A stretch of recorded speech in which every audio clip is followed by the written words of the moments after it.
This week, in your study, you're going to finish reading the Gospel of John. You're going to look at the crucifixion, and you're going to observe the resurrection and the post-resurrection appearances of Jesus, talking to the disciples, then talking to Peter, and commissioning Peter to do the work of caring for his sheep. But what I want to encourage you to do, in addition to the reading, is start to explore some of the issues that I talked about in my sermon on Sunday.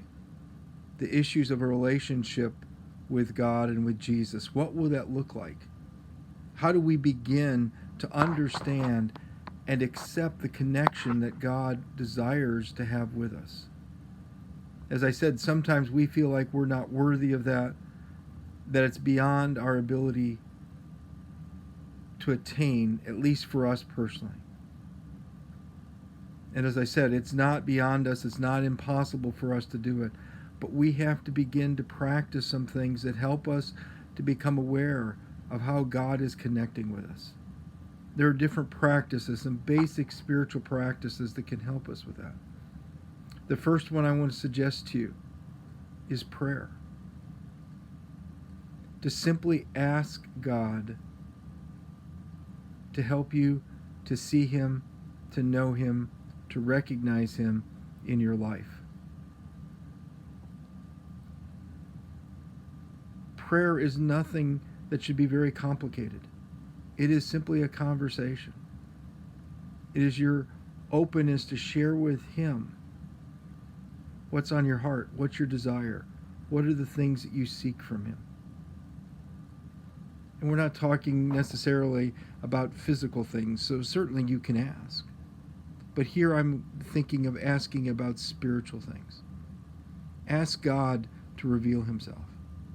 Ask God to help you understand what He's offering in this relationship.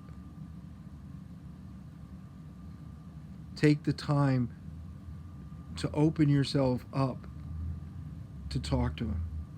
Eventually, with time, hopefully you will learn also ways to listen, to hear a response from God in those situations. If you struggle with prayer, you might try to look at some options for prayer through the scripture prayers. The Psalms are wonderful prayers. Many of them you could speak your heart to God through their words.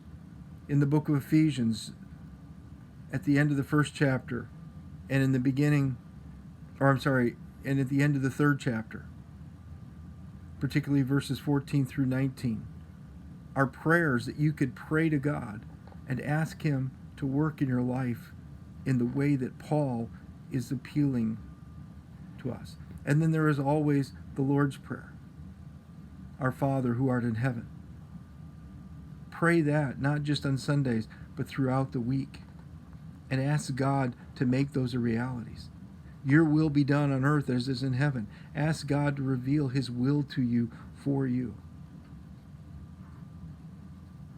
So the first discipline I encourage you to engage in throughout the week, and we'll talk about others in the other days, is in a conversation with God. Take 5 minutes to ask this. Pray one of those prayers from Scripture and allow God to reveal Himself to you.